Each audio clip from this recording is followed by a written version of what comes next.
Hello friends, मैं हूँ Sunita. YouTube channel Sunita makeovers most welcome. यहाँ पे मैं इनके फेस पे कुछ करने वाली हूँ, सो अभी नहीं बताऊँगी, लास्ट में बताऊँगी।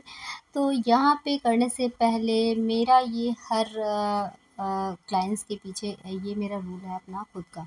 तो यहाँ पे मैं यहाँ रोज़ वाटर डाल रही हूँ और ये मेरा थोड़ा-सा रोज़ वाटर में टोनर मिक्स है, वैदिक लाइन का है। और उसके बावजूद मैं यहाँ पे वीएलसीसी का टोनर डाल रही हूँ, जो मेरा हनी फ्लेवर से है।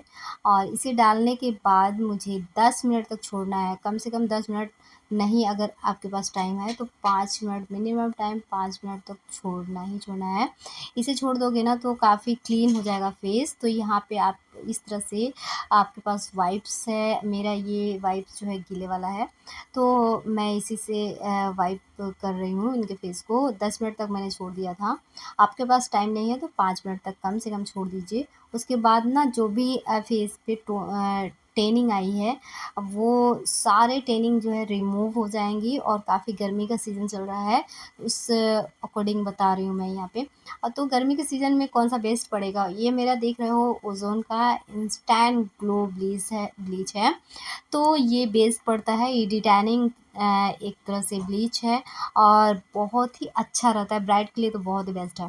तो मैंने यहाँ पे अच्छे से मिक्स कर लिया दोनों को, क्रीम को और एक्टिवेटर को। एंड उसके बावजूद मैंने इसमें क्या मिलाया है, पहले भी मैंने बताया है कि ब्लीच मिलाइए तो उसमें थोड़ा-सा रोज़ वाटर मिला दीजिए। उससे क्या होता है ना कि जिस क्लाइंट्स को आप लगाते हो ना, उसके फेस पे ना इचिंग होने लगती है। किसी-किसी क्लाइंट्स को तो बहुत ज़्यादा और किसी को कम होता है, किसी को तो नहीं के बराबर होता है, बट मुझे पता नहीं होता है, ठीक है? तो यहाँ पे क्लाइंट्स का फेस किस तरह का है, कैसा है, वो पूरी तरह से हम लोगों को नहीं पता होता है। तो आप क्या करो ना, ब्लीच जब भी लगाओ किसी के फेस पे, तो उस ब्लीच क्रीम में मिक्स कर लो रोज़ वाटर ज़रा-सा।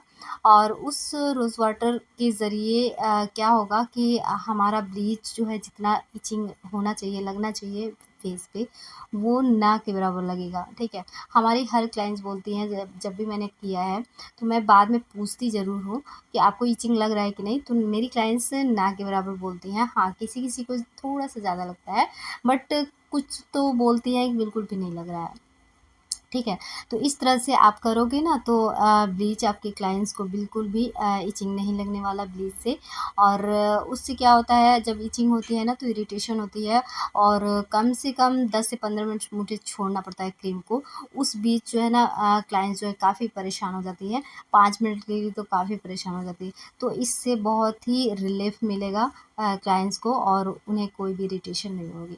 तो ये जो है, जो सिस्टम मैंने बताया, टिप्स बताया, वो मैंने पहले भी बताया है मेरे चैनल सुनीता मेकओवर में, जा कर के आप देख सकते हो। काफ़ी ब्लीच मैंने डाली है, ब्लीच की वीडियो, और ये वाला जो रूल बताया है ना, वो मैंने पहले भी बताया है। तो अपना के देख लेना, एक बार ज़रूर करना, ट्राई करना, ठीक है? जिसका भी पार्लर हो, आप ज़रूर ट्राई कर लेना एक बार। तो इस तरह से मैंने लगाया, ठीक है? एक रूल तो मैंने ये बताया।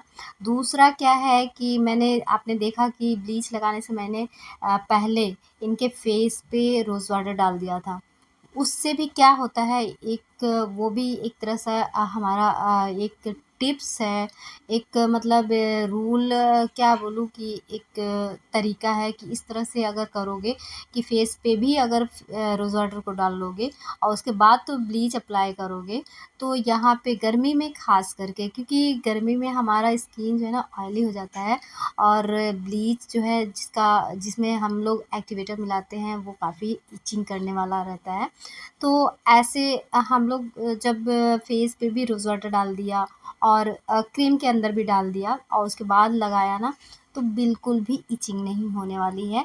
बिंदास हमारी क्लाइंट्स जो है 15 मिनट तक रुक सकती हैं, ठीक है? यहाँ पे कंप्लीटली होने के बाद आप देख सकते हो बैक साइड में भी कुछ ऐसे ही करूँगी। तो यहाँ पे मैंने रोज़ वाटर डाला, जैसे कि फेस पे फ्रंट एरिया में, जैसे कि बताया मैंने।